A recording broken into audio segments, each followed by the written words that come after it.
Louvado seja nosso Senhor Jesus Cristo. Para sempre seja louvado. O testemunho de hoje é bastante interessante, de uma graça que a nossa amiga Rosângela recebeu de Nossa Senhora. Rosângela Martins Lira, casada com Itamar, mãe de 3 filhos, Leandro, Letícia e Lucas. Casada há 28 anos, participa de uma equipe de Nossa Senhora. Qual equipe? Equipe 9 do setor E da região Brasília 2. Uma família de caminhada, uma caminhada muito bonita. E ela tem uma história muito interessante para contar, que vai mostrar que não é Deus que escreve certo por linhas tortas, como nós costumamos dizer, senão que nós enxergamos torto as linhas certas de Deus. Então, com a palavra, Rosângela.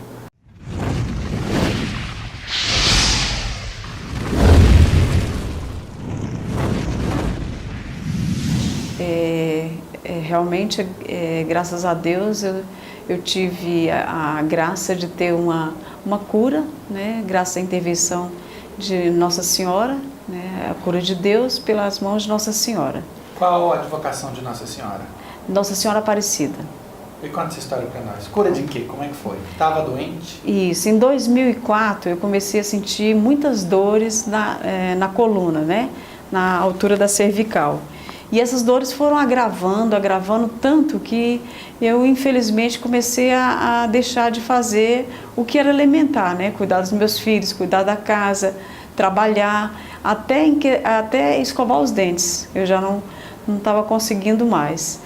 E aí foram agravando, eu acabei fazendo uma ressonância, e nessa ressonância acusou, né, essa hérnia de disco. E aí, pelos médicos, eu precisava fazer uma cirurgia. E só com a cirurgia que eu ia conseguir me livrar dessas dores, né? Mas aí eu conhecia já algumas pessoas que já tinham feito a mesma cirurgia e não tinham ficado 100%. Né? Então eu pensava, não, eu não quero fazer essa cirurgia. Né? E aí eu comecei a rezar e pedindo a Deus que me curasse. Né? Em agosto do mesmo ano, surgiu a oportunidade de ir a uma peregrinação lá em Aparecida, São Paulo, pela minha paróquia, né, Maria Imaculada, lá do Guará 2. Eu fui a essa peregrinação de tipóia, sentindo muitas dores, tomando Tandrilax igual água, anti-inflamatórios, e fui, né, e já pedindo o tempo inteiro que Nossa Senhora operasse, né, pedisse a Deus Pai que me curasse. E tem um momento, né, que a gente passa em frente à imagem de Nossa Senhora Aparecida. Quando eu passei em frente à imagem de Nossa Senhora Aparecida, eu clamei muito, pedi a Nossa Senhora Aparecida que pedisse ao Senhor Jesus que me desse a graça da cura da minha coluna. Né? Pedi com muita fé e passei. Né? Aí, lá mesmo, eu já fui sentindo já algo diferente.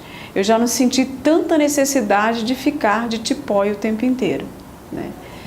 E no ônibus já sentia já movimentos que eu já não conseguia mais fazer, de levantar o braço, tudo.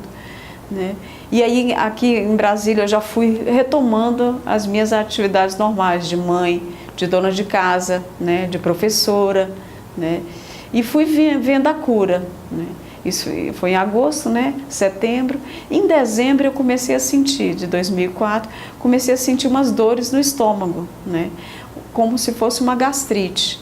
Eu já tinha os meus 2 filhos, já estava com 40 anos, né? Já tinha a Letícia de 12 anos e o Leandro de 11.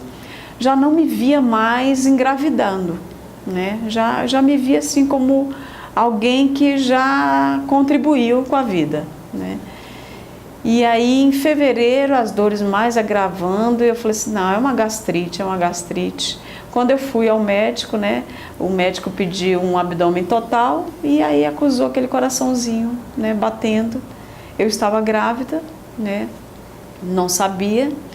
E aí eu fiquei revoltada. Grávida de quantos meses? Estava grávida já de 2 meses. Né? E eu não sabia, né, que estava grávida. Fiquei revoltada e falei, mas meu Deus, como é que eu vou estar grávida agora que eu estou curtindo uma cura, né? E como é que eu vou conseguir jogar um peso em cima do corpo? Pode ser que venha as dores de novo, né? A coluna vai sobrecarregar. Como é que eu vou fazer? E aí eu fui até Nossa Senhora, aqui em Brasília mesmo, né, em frente à imagem de Nossa Senhora, Imaculada mesmo, e briguei com ela. Falei, como é que eu te peço uma coisa e você me dá uma outra coisa logo depois, né? E sendo que eu já contribuí, eu já dei, eu já me abri a vida, né? E aí eu fiquei brava com Nossa Senhora, falei, como que você permite que aconteça isso, né? Mas aí depois de um tempo eu meditei e pedi perdão, né? Porque na realidade eu me sentia assim, rejeitando, né, a vida que Deus tinha me concedido novamente, né, pela terceira vez. Mas e essa rejeição, você atribui a uma condição financeira do casal, ou o fato de haver uma distância muito grande entre esse bebê e os outros meninos? O que contribuiu para essa rejeição? Essa rejeição eu atribuo realmente a distância, né, entre já os dois meninos, a vida que eu já estava mais tranquila, né, altura do campeonato, começar tudo de novo, eu já viajava e não me preocupava mais com nada. Eu digo porque você e seu marido sempre tiveram abertura à vida, né? Isso. E, enfim, sempre fizemos uma gravidez poderia acontecer, embora vocês estivessem, vamos dizer, espaçando os nascimentos, enfim. Isso. É verdade. Talvez com relação a financeiramente, eu diria que não era a nossa primeira preocupação. Certo. Né? Poderia ser que realmente ia desestruturar um pouco, né? Mas não era a nossa primeira preocupação, não era a minha primeira preocupação. A minha primeira preocupação era realmente a liberdade que eu tinha, a idade que eu tinha também e que eu iria perder, né? E é isso. Talvez egoisticamente falando, seria isso mesmo. Para ser sincera, seria isso mesmo. E aí daí a briga. E acho que eu fiquei brigando com Deus, com Nossa Senhora, porque eu já dava tanto para Deus, por que Deus não me dava, continuava me dando? Seus filhos tinham que idades aí? A Letícia já tinha 12 anos e o Leandro 11, né? A diferença era um ano deles, um ano e um mês, né? E aí eu achei que eu já estava bem, né? Bem na fita, não precisava mais, né? E além do que eu me sentia bem controlada, porque desde quando nós casamos, eu fazia a experiência dos métodos naturais e eu era controladíssima, né? E fazendo uma análise, pelo que eu fazia de observância do muco cervical, eu percebi que em dezembro eu controlei direitinho. Mas eu acho que eu ovulei 2 vezes. Não sei o que aconteceu, que graça foi que Deus fez em mim, que me fez ovular 2 vezes em dezembro, e aí eu engravidei. Não sei o que houve. Que revertrés que foi que aconteceu. Mas aí então, continuando, eu fui aceitando, né, aos poucos, e o Itamar foi me acompanhando em alguns pré-natal. Um deles, ele foi comigo, né? E aí ele aceitou muito mais do que eu, né? Talvez ele seja muito mais santo que eu, mais contato com Deus. A barriga não era nele, exatamente, é verdade. Não era ele que ia carregar, não era ele que ia sofrer as consequências no corpo, né? E aí, então, numa desse pré-natal, ele falou com o doutor Duerno, né? Ele falou assim, doutor, o senhor acredita em milagre? E aí ele ficou assim desconversado, talvez porque eles têm um pensamento mais científico, né? E aí o doutor Duerno não respondeu nem sim nem não, né?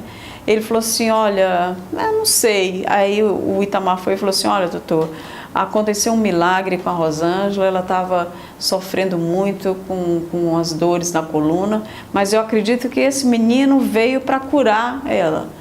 E foi uma resposta de Deus a uma cura que ela teve.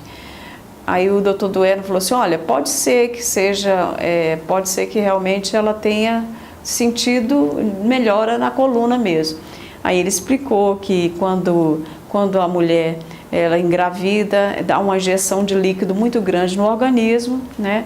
E em função disso, as vértebras da coluna ficam mais lubrificadas e daí então o desaparecimento das dores, né?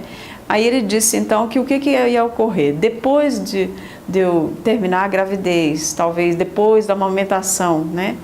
As dores com certeza voltariam, né?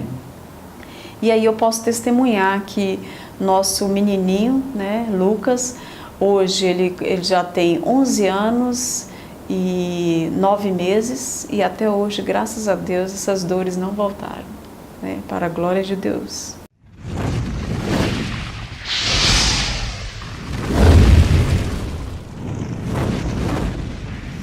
Eu queria que você falasse um pouco das pessoas no geral, porque, né, hoje em dia existe uma mentalidade contraceptiva tão grande, então de repente você aparece grávida, com que idade?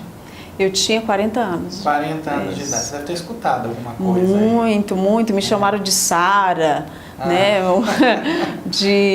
A princípio de Isabel, depois de Sara, de irresponsável. Ah, você vai morrer, esse menino vai ficar. Quem vai cuidar, né? Realmente.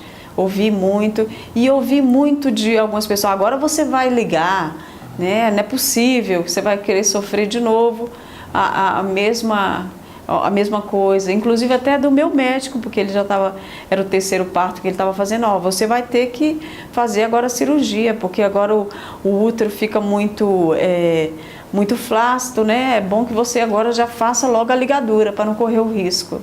E eu não fiz. Graças a Deus, eu tenho um propósito com Deus de continuar com os métodos naturais e estar sempre aberta à vida até o final, com a graça de Deus. Que coisa interessante, porque nós temos uma experiência de fé já no momento em que ela foi pedir a Nossa Senhora essa cura.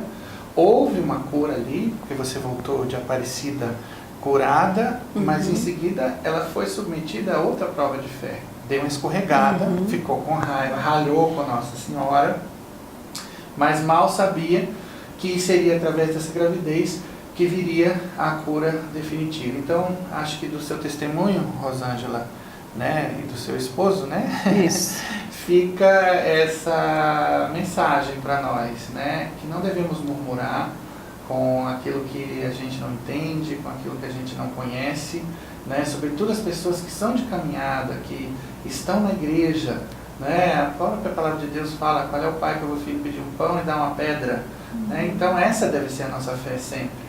Mas por aí às vezes a gente sucumbe, né, às tentações e acaba ficando chateado com Deus, brigando com Deus, sendo que ali onde a gente acha que está tudo perdido é quando Deus está agindo com mão poderosa. Então muito obrigado. Amém.